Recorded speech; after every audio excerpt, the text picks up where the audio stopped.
Welcome to this edition of Collier Recap. I'm Troy Miller, and this is a recap of the May 28th Board of County Commissioners meeting. The board began the day by celebrating 5 proclamations. First up, the commissioners proclaimed June 2nd through 8th as Community Emergency Response Team, or CERT Week, in Collier County. In 1997, the first Collier County Community Emergency Response Team was created on the Isles of Capri. CERT was initially developed to assist communities in taking care of themselves in the aftermath of a major disaster when first responders were overwhelmed or unable to respond. Since then, they have become a vital part of community preparedness and response capability. Collier County CERT has grown from 1 team of volunteers to as many as 3 teams of volunteers in a fire district. Next, the board recognized the 40th anniversary of Flotilla 96, the North Naples operating unit of the United States Coast Guard Auxiliary. The unit's primary mission is to help teach responsible boater safety. The proclamation was accepted by Jim Mayer, Flotilla Commander of Flotilla 96. Commissioners then designated May 2013 as Foster Parent Month in Collier County.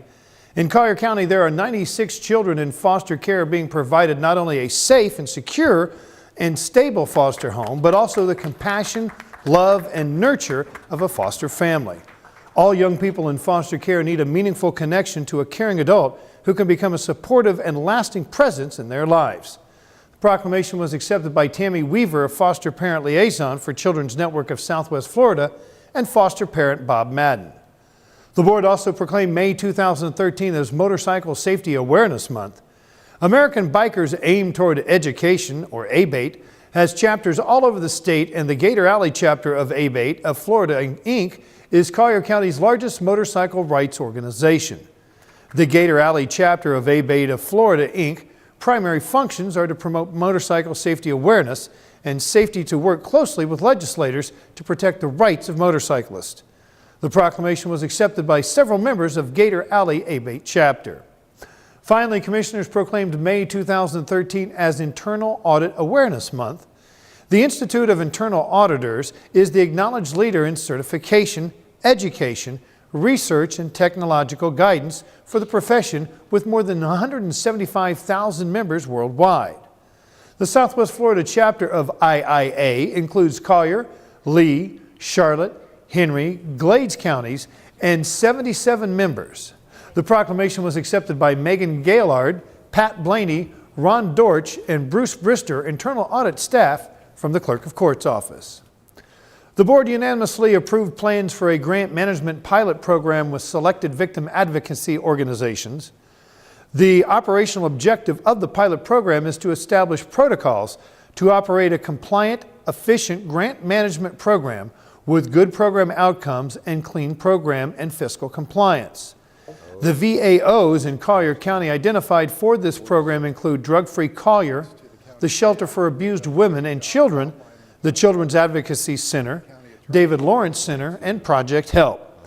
Commissioner Tim Nance spoke before the votes were taken. I support this 100%. I think it's a wonderful thing. I think it was a great initiative by Chairwoman Hiller, and I will tell you that in my brief discussions out in the community regarding our work to move forward on assisting with grant management and administration, that there is a great deal of interest among many of our not-for-profits looking forward to our successes here and looking forward to take advantage of what we put together. So thank you very much. I wholeheartedly support everything that you all have done together. Thank you so much. The executive summary states that the recommendations offered do not result in the expenditure of local tax dollars. Rather, the recommendations will result in more state and federal taxes coming back to the county. The board also voted unanimously to bring back an amendment providing for a 5% reduction to the Collier County Administrative Code fee schedule of building permit processing, review, and inspection set fees. At the county manager's direction and consistent with the board policy, the Growth Management Division has continued to promote a business-friendly environment that focuses on best management practices and efficiencies. The Planning and Regulations section of Growth Management Division has effectively rolled out new initiatives that endeavor to make us the most responsive regulatory agency within the state of Florida. Commissioner Tom Henning gave high praise to County Manager Leo Oakes. One thing he said, he's going to reduce regulation. And the result of reducing regulation has a result of reducing fees and oversight. So I commend you, Leo, for doing an outstanding job. The proposed 5% reduction is anticipated to give back approximately $500,000 annually to the development industry. The board directed the county manager to assemble information on a variety of topics pertaining to impact fees by way of 2 agenda items. Item 10K from the February 12th Board of County Commissioners meeting asked staff to review the legality of current policy and potential need for funding of the change of use program, impact fee moratorium on selected impact fees, and economic incentives. Item 10E from the March 12th BCC meeting asked staff to report on information and trends in impact fees in Florida counties and other states, historical Collier County information revenue stream, and impacts to annual budget. Staff gave their report on these items to the commissioners, who then discussed several options for reducing or eliminating impact fees and replacing them with an infrastructure sales tax. The topic will be discussed in more detail at the upcoming June board workshop, and we will keep you posted on this story as it develops. The board heard a presentation from Bruce Register, the Director of Business and Economic Development, regarding proposed changes to the Collier County Economic Development ordinances. Proposed drafts of conceptual changes, including replacing and consolidating all existing economic development incentive program ordinances, with the exception of the innovation zones ordinances, into 3 simplified incentive programs, as Collier County policy based on adoption by formal motion or resolution rather than adopted ordinance. The board requested that an emphasis be put on finding existing space for new or expanding businesses. This is another story we'll track as economic development initiatives move forward in the county. The commissioners accepted staff status report on the request for proposals from Marco Island Fire District and East Naples Fire District for operational management of the Isles of Capri Fire District. Isles of Capri and Ochapi Fire Districts are currently run by the county's Bureau of Emergency Services. Both Marco Island and East Naples gave responses to the request. Marco Island reaffirmed their commitment to help provide public safety for the citizens of Isles Capri, but stated they need more time and information to make an informed proposal. East Naples responded with a 2-phase approach, which would start with interlocal agreements to manage the Isles of Capri Fire District until such time that the Florida legislature approves a boundary change for East Naples that would formally include the Isles of Capri.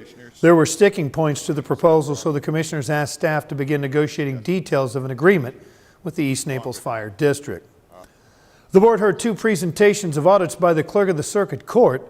The audits were of the Freedom Memorial Fund, as well as Audit Report 2012-6, Housing, Human, and Veteran Services Disaster Recovery Initiative Grant. The clerk of the circuit court is providing a series of audits and presenting them to the board as a way of increasing efficiency. Airport Authority Director Chris Curry gave a financial pro forma to support his plan to reduce or eliminate the annual general fund transfer to the airport and pay back their loan to the county. Curry had previously presented a business plan that would allow the airports to accomplish the financial goals requested by the board. The commissioners accepted the pro forma but asked Curry to return with more details about increasing fuel sales revenue. Board of County Commissioners, acting in its capacity of the Community Redevelopment Agency, or CRA, approved the relocation of the Immokalee CRA office and also give notice to the CRA's current landlord of its intent not to renew the existing lease agreement. After careful review of available office rental space in Immokalee, staff identified a rental location that would meet the CRA and MSTU's future needs. The Southwest Florida Workforce Development Board is offering the CRA 760 square feet of office space at its facility located at 750 South 5th Street in Immokalee. That location offers an adequate amount of space in a professional setting and is located in a building that offers a reception area and 2 on-site conference rooms. The office will cost the CRA far less than its current location and will save the CRA over $25,000 in annual expenses. That's all for this edition of Collier Recap, your recap of Collier County Board of County Commissioners meetings. If you want to review all or part of any county commission meeting, visit colliergov.net and click on the video archive section. Once in the archive section, select the meeting you want to review. Now, for BCC meetings, you can use the convenient drop-down menu to select and jump to any item of your interest. For additional information on Collier County government, Visit our Facebook page at Collier County Government. You can also check out videos about government services at the Collier Gov YouTube channel. I'm Troy Miller. Thanks for watching Collier Recap. We'll see you next time.